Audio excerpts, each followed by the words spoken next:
სალამი მოგესალმებით, ვაგრძელებთ ჯონ მაკარტურის საუბრების ქართულ ენაზე ატვირთვას. ეს არის ბიბლიური კითხვები და პასუხები.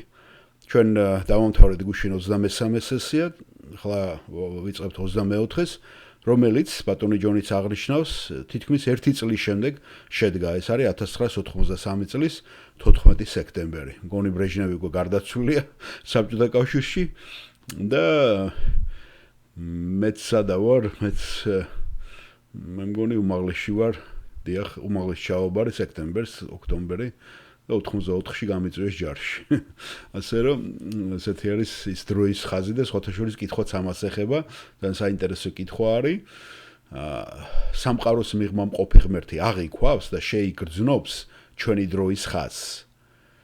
და ეს ძალიან საინტერესო იყო და მე მაგალითად არ უხსენებია რატომღაც ბატონ ჯონსეს, მაგრამ მე გამახსენდა და დავამატებ მე საუბრის ბოლოს, ახლა არ მინდა რომ ვთქვა, რა გამახსენდა და როცა დაამთავრეს ბატონი ჯონი, იქ დავამატებ მე რა გამახსენდა ამასთან დაკავშირებით, რომ წინასწარ თქვენი ყურადღება არ იმას აქვს, ჩემი აზრით არ გაგიფანტოთ მაინც ხომ. ბატონი ჯონი იწყებს მისალმებით. მოხარული ვარ და მოგესალმებით ამაღამ ღვთის სიტყვის ირგვლივ თანამოზიარობისათვის და უკვე დიდი ხანია, რაც კითხვა-პასუხის დრო ჩვენ არ ქონია. მე სულ სხვა რაღაცეები ვიყავი დაკავებული და სულ სხვა რაღაცები მაწუხებს ხოლმე. მაგრამ ხომ ხედავთ ახლა რომ თქვენთან ერთად ვართ და შეამჩნევთ რომ გვაქვს მიკროფონები, 3 მიკროფონი, თითოეულ მხარეს და შუა დერეფანში.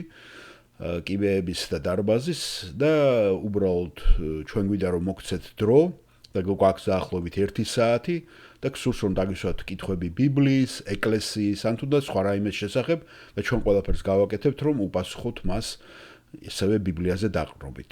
ყველაფერი რაც თქვენ უნდა გააკეთოთ არის დადგეთ მიკროფონის უკან და უფრო სასარგებლო იქნება თუ გექნებათ კითხვა მოკლედ ჩამოაყალიბებთ და არ დაიწყოთ ის რომ კანზას-სიტიში დაიბადეთ, შემდეგ გადახვედით სენტ-ლუისში და ეს დაუსრულებლად. ამიტომ რომ დავფაროთ ჩვენ უფრო ბევრი კითხვა, შევამოკლოთ ეს კითხვები და ვიცეთ სხვას საშუალება რომ სხვამაც დასვან, ხო? მოდი დავიწყოთ აქედან და სანამ ჩვენ the David-ის სვავს კითხვას, ჩვენ უბრალოდ გეტყვით რომ მიკროფონების უკან უნდა დადგეთ და როცა მოვა თქვენი დრო, შეკითხვას დასვათ. აი ახლა დეივიდს მივცეთ კითხვა, ეთყობა ბატონმა ჯონი იცნობდა თავისი მრევლი იყო დეივიდი, იგივე დევიდი და დევიდი სვავს კითხვას. ვინაიდან ღმერთთან ყველაფერი აწყვა, რაც ახლა ხდება, თავისთავად, იმიტომ რომ ის მარადისობაშია, ჩვენს მიღმა არის სამყაროს მიღმა დროისა და სივრცის.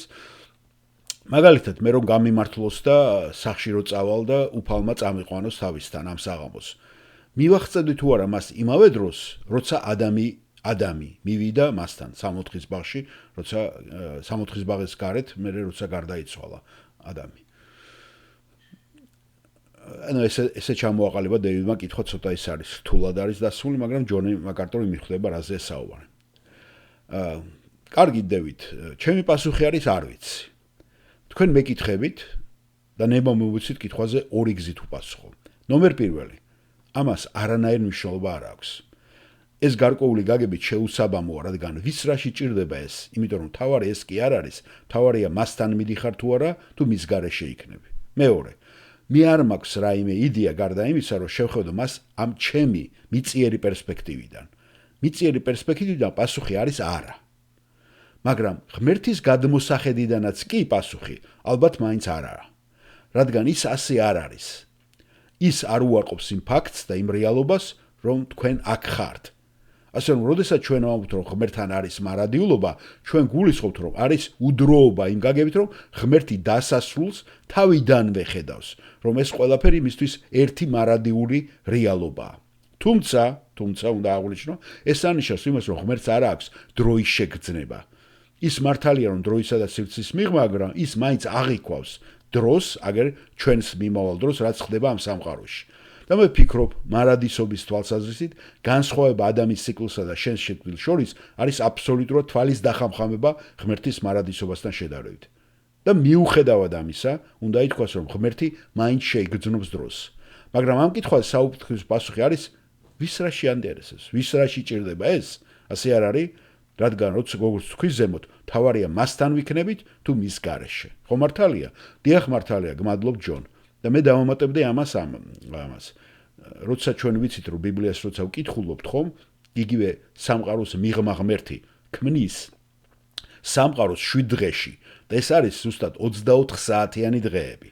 და ღმერთმა იცოდა და შეგრძნებაშიც აქვს თუ რას ნიშნავს ეს, როცა ქმნის სამყაროს 7 დღეში. 7 24 საათიან დღეში და არა იმ ეპოქებში და მილიონი წლებში, რასაც დღეს ლიბერალი თეოლოგები და ასევე ზოგი დარვინისტები ამბობენ, ხო, ვინც შეაზავა ეს ღმერთის შესაქმის წიგნი, როდესაც ეპოქებად დაყვეს ეს. არა, ღმერთმა იცოდა, ზუსტად ეს 24 საათიანი შეგრძნება, ამიტომაც უყოფს დროებს და წელიწადის დროებს და თვეებს, მზით და თვარით, ამას აკეთებს ხო, დედამიწაც და სამყაროც, როცა ტრიალებენ ერთი იმის გარშემო, ასე რომ ღმერთს აქვს შეგრძნება, მაგრამ ამავე დროს ის მარადიულია და მასთან ყველაფერი აბსოლუტურად ერთი თვალის დახამხავება, რასაც პეტრეც თავის წერილში ამბობს, ხო, ერთი დღე 1000 წელია ღმერთისთვის და 1000 წელი ერთი დღე. აი ეს მინდოდა მეც დამემატებინა. მადლობა.